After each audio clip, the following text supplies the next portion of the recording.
1947 को आज़ादी के बाद सबसे बड़ी समस्या थी भाषा। तब संविधान सभा ने 14 सितंबर 1949 को हिंदी को राजभाषा बनाने का निर्णय लिया और इस प्रचार प्रसार करने के लिए 14 सितंबर 1953 को पहला हिंदी दिवस मनाया गया। ढूंढा बहुत पर वो जहां न मिला, मैंने ढूंढा बहुत पर वो जहां न मिला, ना भारत जैसी भूमि मिली ना भारत जैसा जहां मिला। मैं प्रतीक सक्सेना मंच पर उपस्थित आदरणीय समन्वयक, आदरणीय शिक्षकगणों एवं प्यारे भाई बहनों को मेरा सादर नमस्कार।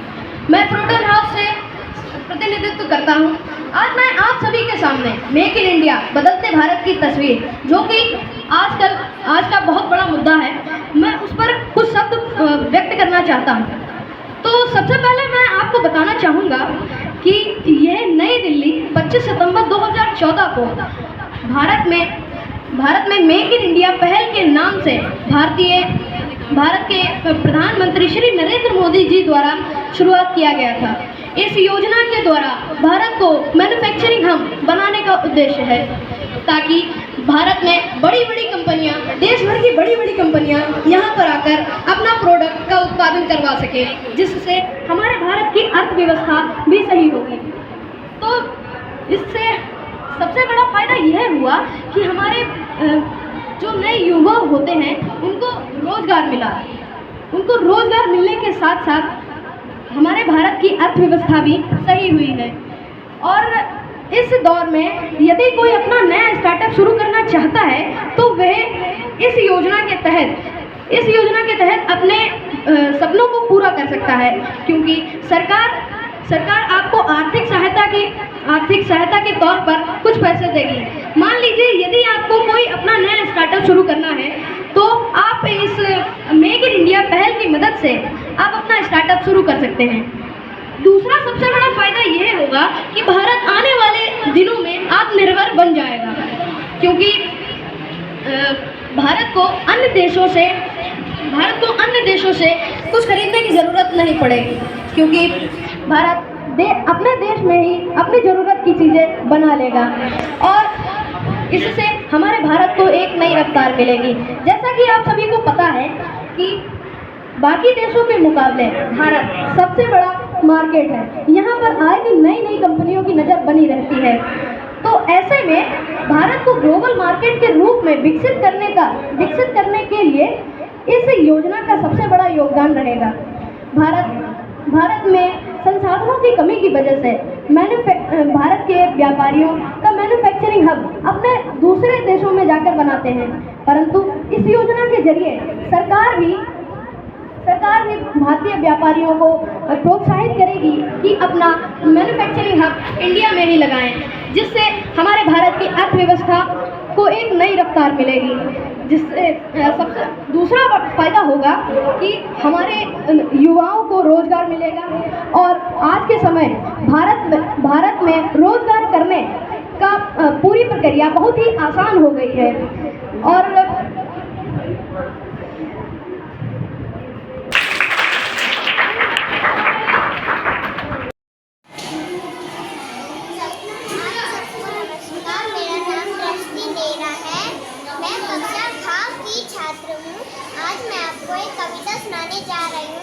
आसमान के टिमटिम तारे लगते हो तुम कितने प्यारे, मन करता है तुम्हें बुलाऊं अपनी सब बात बताऊं, आ जाओ तुम हमारे आसमान के तारे प्यारे। Thank you everyone. सुप्रभात, मेरा नाम विक्रांत परमार है, मैं कक्षा 1 का छात्र हूँ। आज हिंदी दिवस के लिए मैं कविता सुनाने जा रहा हूँ। नदी नदी तू कहाँ से आई, इतना पानी कहाँ से लाई, हर दम बहती रहती है, कभी नहीं क्या तू थकती है, झरना तू बहती रहती है। धन्यवाद। सभी शिक्षकगण एवं मेरे छोटे बड़े भाई बहनों को मेरा सादर नमस्कार और साथ ही साथ आप सभी को हिंदी दिवस की हार्दिक शुभकामनाएं। मेरा नाम प्रिया त्रिवेदी है, मैं कक्षा 7 की छात्रा हूँ। आज मैं यहाँ आप सभी के सामने इलेक्ट्रॉन सदन से प्रतिनिधित्व कर रही हूँ। आज का मेरे भाषण का विषय है करत अभ्यास। आशा करती हूँ कि आप सभी मेरे भाषण को सुनेंगे और समझेंगे, और अगर मेरे भाषण में कोई त्रुटि हो तो क्षमा कीजिएगा। करत अभ्यास के जगमग हुए सजान, यह बहुत ही महत्वपूर्ण वचन है जो हिंदी के धार्मिक ग्रंथ गुरु ग्रंथ से लिया गया है। यह वचन हमें बताता है कि निरंतर अभ्यास करने से व्यक्ति सुजान यानी समझदार व्यक्ति बनता है। निरंतर अभ्यास हमें अपने लक्ष्य के ओर प्रेरित करता है और सफलता प्राप्त करने के लिए मदद करता है। निरंतर अभ्यास करने से हम सफलता की ऊंची ऊंची सीढ़ियों तक पहुंचते हैं। निरंतर अभ्यास हमारे उत्कर्षता में पूर्णता लाता है। निरंतर अभ्यास करने से जन्मत सुजान बनता है, सुजान कुशल बनता है और कुशल अपनी कला को पूर्ण करता है। निरंतर अभ्यास करने से मूर्ख से भी मूर्ख व्यक्ति विद्वान बन जाता है। यह एक कहावत है कि निरंतर अभ्यास करने से मूर्ख व्यक्ति भी समझदार बन सकता है। जब एक रस्सी पत्थर पर निशान छोड़ सकती है तो मनुष्य का दिमाग तो बहुत ही कोमल और प्रगतिशील है, तो यह तो बहुत ही आसान है। निरंतर अभ्यास करने से हम बड़ी बड़ी उपलब्धियों तक पहुंचते हैं। निरंतर अभ्यास करने से हम अपना लक्ष्य जल्दी ही प्राप्त कर सकते हैं।